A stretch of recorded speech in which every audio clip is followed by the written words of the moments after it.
नमस्कार विद्यार्थी मित्रांनो, स्वागत आहे तुमचं आजच्या नवीन व्हिडिओमध्ये. तर आज आपण 5 मार्च 2025 च्या चालू घडामोडी पाहत आहोत. यामध्ये आपण खूप महत्त्वाचे काही 10 प्रश्न आणि त्यांचे स्पष्टीकरण पाहण्याचा प्रयत्न केलेला आहे मित्रांनो. आणि तुम्हाला जर या व्हिडिओची पीडीएफ हवी असेल तर व्हिडिओच्या डिस्क्रिप्शन बॉक्समध्ये आपल्या टेलिग्राम चॅनेलची लिंक आहे. तेथे तुम्हाला सर्व व्हिडिओच्या पीडीएफ अगदी फ्रीमध्ये मिळतील. तर मित्रांनो, थोडाही वेळ वाया न घालवता आपण या व्हिडिओला सुरुवात करूयात. तर या अगोदर आपण कालच्या चालू घडामोडी पाहून घेऊयात. तर तमल ही युद्धनौका कोणत्या देशाच्या शिपयार्डमध्ये बांधण्यात आली आहे? तर रशिया यानंतर शून्य भेदभाव दिवस कधी साजरा केला जातो? तर 1 मार्च दिवशी. यानंतर कोणत्या केंद्रशासित प्रदेशामध्ये 67वे पुष्प प्रदर्शन आयोजित करण्यात आले आहे? तर दिल्ली यानंतर पुरी ओडिशा येथे 9व्या राष्ट्रीय आरोग्य शिखर परिषदेचे नुकतेच उद्घाटन कोणी केले? तर जगत प्रकाश नड्डा यांनी केलेले आहे. यानंतर पुढील प्रश्न, ईशान्य भारतातील कोणत्या राज्यामध्ये artificial limbs manufacturing corporation of इंडियाने आपले पहिले उपकंपनी उत्पादन केंद्र स्थापन केले आहे? तर त्रिपुरा येथे. यानंतर नुकतेच उत्तम मोहंती यांच्या वयाच्या 66व्या वर्षी निधन झाले. तर ते कोण होते? तर प्रसिद्ध अभिनेता होते. यानंतर कोणत्या राज्याने आपल्या सर्व सरकारी शाळांमध्ये तेलुगू भाषा अनिवार्य केलेली आहे? तर तेलंगणा यानंतर पुढील प्रश्न होता, तर हार्ट लॅम्प हे पुस्तक आंतरराष्ट्रीय बुकर पुरस्कारासाठी शॉर्टलिस्ट केलेले पहिले साहित्यिक पुस्तक ठरले आहे. तर हे कोणी लिहिले आहे? तर बानू मुश्ताक यांनी लिहिले आहे. यानंतर राष्ट्रीय फलोत्पादन मेळा कोणत्या शहरात आयोजित करण्यात आला? तर बेंगळुरू या शहरामध्ये. यानंतर मित्रांनो, पुढील प्रश्न, तिसऱ्या साबा महिला चॅम्पियनशिप 2025 चे विजेतेपद नुकतेच कोणी जिंकले? तर आपल्या भारत देशाने. यानंतर पुणे मेट्रोच्या विस्तारीकरण प्रकल्पासाठी कोणत्या नवीन कॉरिडॉरला मंजुरी देण्यात आली? तर हिंजवडी आणि शिवाजीनगर.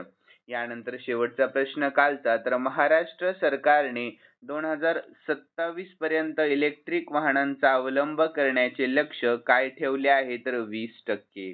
यानंतर विद्यार्थी मित्रांनो, आपण आजच्या चालू घडामोडी पाहून घेऊयात. आणि आजचा पहिला प्रश्न आहे, कोणत्या देशाच्या झुरोंग रोवरला मंगळावरील प्राचीन सागरी किनाऱ्याचे पुरावे मिळाले आहेत? तर याचे योग्य उत्तर ऑप्शन ए चीन. कोणत्या? तर चीन.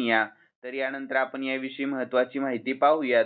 तर चीनच्या झुरोंग रोवरने मंगळावर प्राचीन महासागर असल्याचे सिद्ध करून 3.6 अब्ज वर्ष जुने वालुकामय समुद्र किनाऱ्याचे साठे शोधून काढले आहे. तर निष्कर्ष सूचित करतात की मंगळावर एकेकाळी जीवन शक्य होते. तर प्राचीन सूक्ष्मजीव जीवनाच्या शक्यतेचे समर्थन करते.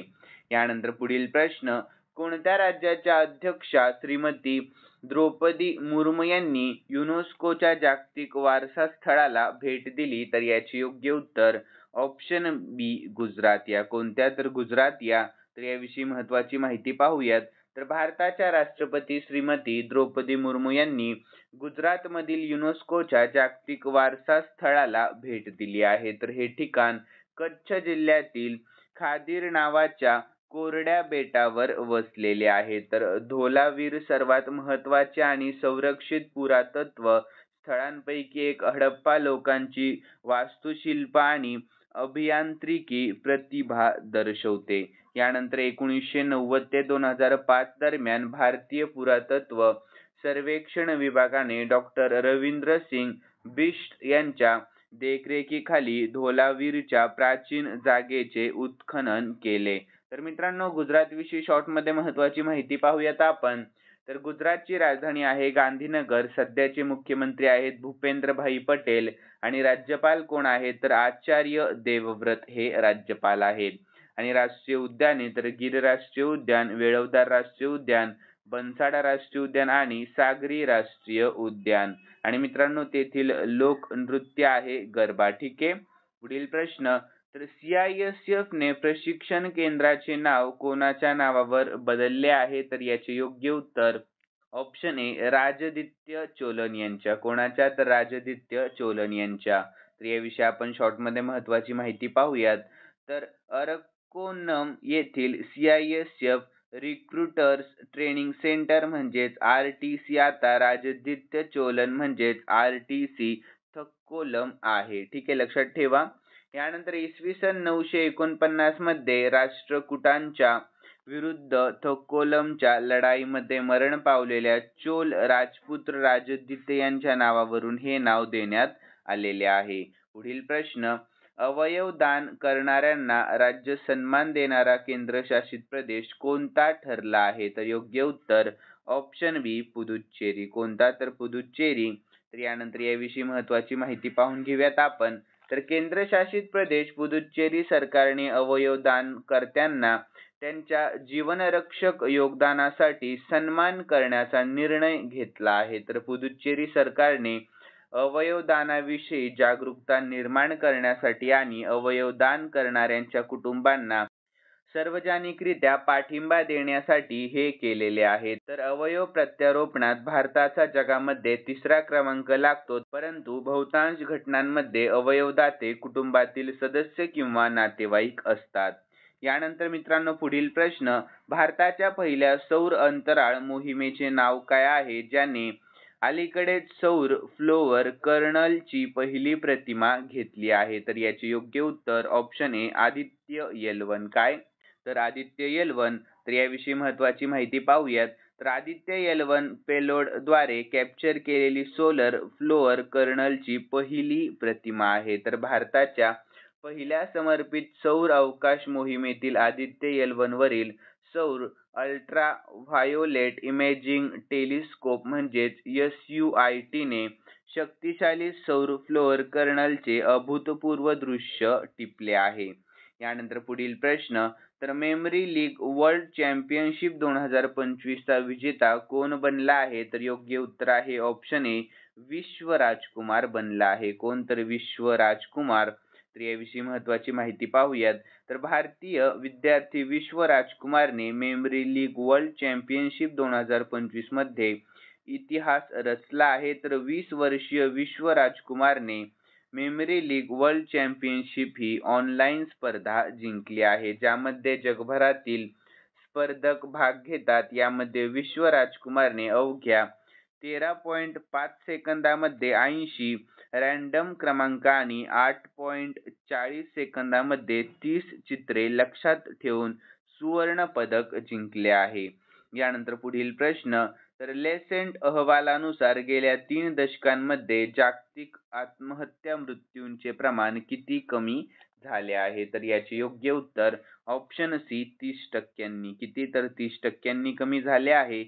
तर यानंतर आपण याविषयी महत्त्वाची माहिती पाहून घेऊया. तर global burden of disease injuries and risk factors study म्हणजेच GBD 2021 मधील डेटावर आधारित लॅन्सेटच्या अलीकडील अभ्यासात 1990 ते 2021 या काळामध्ये भारतातील आत्महत्या मृत्यूंच्या प्रमाणामध्ये 30% घट झाल्याचे समोर आले आहे. तर या अभ्यासातून असे दिसून आले आहे की जागतिक स्तरावर दर 43 सेकंदाला सरासरी एक व्यक्ती आत्महत्या करत असते. तर भारतातील आत्महत्येच्या दरात लक्षणीय घट झाली आहे. तर विशेषतः महिलांमध्ये जे विविध मानसिक आरोग्य उपक्रम आणि धोरण सुधारणांमध्ये महत्त्वपूर्ण ठरले आहे. यानंतर पुढील प्रश्न, तर मित्रांनो जगातील सर्वात व्यस्त विमानतळ कोणता बनलेला आहे? तर योग्य उत्तर आहे ऑप्शन ए दुबई आंतरराष्ट्रीय विमानतळ बनले आहे. कोणते? तर दुबई आंतरराष्ट्रीय विमानतळ. तर याविषयी महत्त्वाची माहिती पाहूयात आपण. तर फेब्रुवारी 2025 मध्ये ल्युटन युनायटेड किंगडम UK स्थित हवाई सल्लागार फर्म ऑफिशियल एअरलाइन गाईड म्हणजेच OAG ने 2025 मधील जगातील सर्वात व्यस्त विमानतळांबद्दल आपला नवीनतम अहवाल प्रसिद्ध केला आहे. तर अहवालानुसार इंदिरा गांधी आंतरराष्ट्रीय विमानतळ नावाचे दिल्ली विमानतळ फेब्रुवारी 2025 पर्यंत जागतिक स्तरावरील टॉप 10 सर्वात व्यस्त विमानतळांमध्ये 8व्या क्रमांकावर आहे. यानंतर दुबई आंतरराष्ट्रीय विमानतळ 4.8 दशलक्ष जागांसह जगातील सर्वात व्यस्त विमानतळ ठरले आहे. तर पुढील प्रश्न, तर पलाश या पुष्पोत्सवाचा दुसरा टप्पा कोणत्या केंद्रशासित प्रदेशात सुरू झालेला आहे? तर याचे योग्य उत्तर आहे ऑप्शन बी, दिल्ली. या कोणत्या? तर दिल्ली. या तर याविषयी महत्त्वाची माहिती पाहूयात. तर हा वार्षिक उत्सव वसंत ऋतूच्या आगमनाचे स्वागत करण्यासाठी आणि दिल्लीतील लोकांना निसर्गाच्या जवळ आणण्यासाठी साजरा केला जात असतो. पुढील प्रश्न 10वा आणि शेवटचा प्रश्न आहे मित्रांनो. तर केप गिधाडे गेल्या 30 वर्षांपासून कोणत्या देशाच्या पूर्व केपमध्ये दिसली आहेत?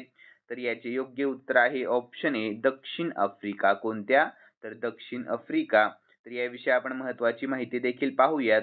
तर 30 वर्षांनंतर दक्षिण आफ्रिकेच्या पूर्व केपमध्ये केप गिधाडे दिसली आहेत. तर केप व्हल्चर जिप्स कॉप्रोथेरेस ही एक जुनी जागतिक गिधाड प्रजाती आहे. तर हे प्रामुख्याने दक्षिण आफ्रिकेमध्ये आढळते.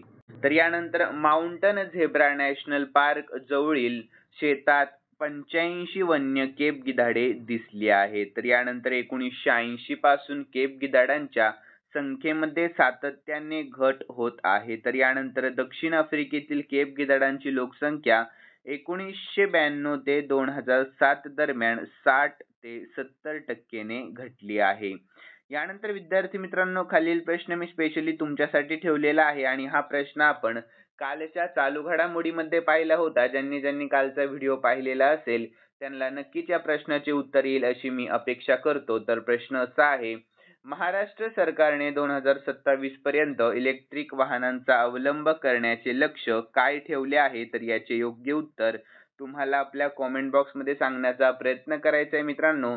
आणि तुम्हाला आजचा व्हिडिओ आवडलेला असेल तर नक्कीच या व्हिडिओला लाईक करा आणि सबस्क्राईब करायला अजिबात विसरू नका. तर चला भेटूयात नवीन व्हिडिओमध्ये. धन्यवाद.